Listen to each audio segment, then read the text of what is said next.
So I noticed in this movie they did the whole you move in real life to move your character in the game thing. But if so, how was Wade moving around in 0G at that dance club? When those Spartans are running into battle and also on the street, did they just run in the street and get killed?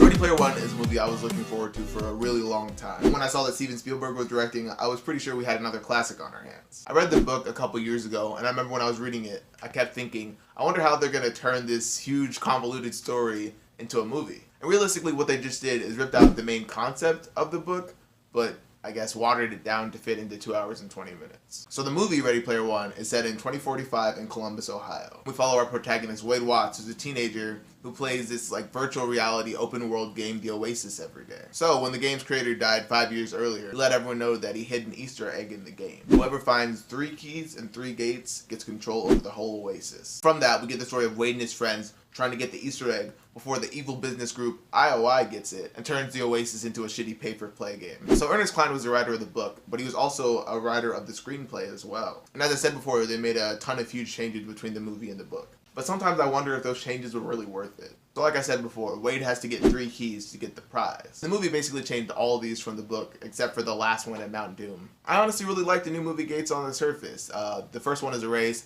the second one, I don't want to spoil for anyone, you just have to experience that. But the more you think about them, they're pretty basic to figure out, and it makes you wonder how Wade was the first one to figure them out in the 5 years since Halliday's death. And I think this kind of ties into a bigger problem with the movie. I really loved the scenes at the beginning where they're showing like the world of the Oasis, and you sweep by like the Minecraft realm area and all these different like mini games inside the world. I really enjoyed the visual effects of inside the Oasis. You could even like see the textures on Wade's character Parzival's face. I feel like they did a really good job of making each character model unique. However, I feel like the movie hugely missed out on showing the viewers the culture of the Oasis. Whereas in the book they kind of give you an understanding of like the normal grinding characters have to do and going to different places. The movie kind of directly goes into Parzival trying to find the keys. You don't really get time to understand like, what do you do in this world? Parzival gets the first key and opens the gate. He basically becomes famous in the game. And you kind of see some of that, like characters reacting and coming up to him, like trying to get pictures with their little floating selfie cams or whatever that is. I guess I just expected the world to feel more lively or random, like VR chat or Fortnite. Is that Shaggy from Scooby-Doo drinking a beer?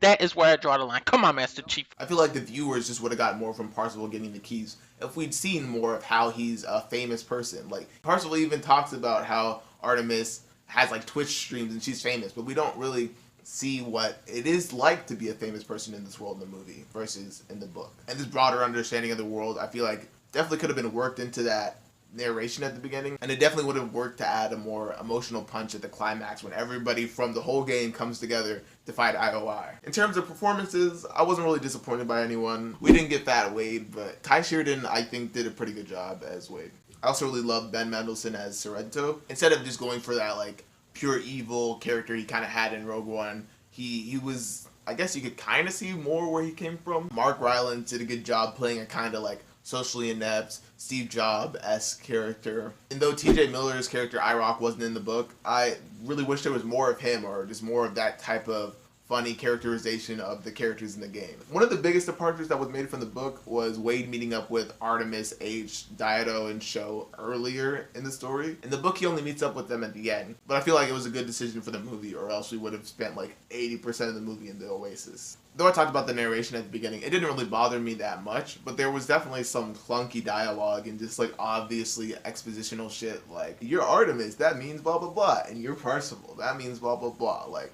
that couldn't have been worked in some other way. But anyways guys, Ready Player One was a fun, modern popcorn flick that wasn't too heavy with the 80s nostalgia and references. Ready Player One gets a 7 out of 10.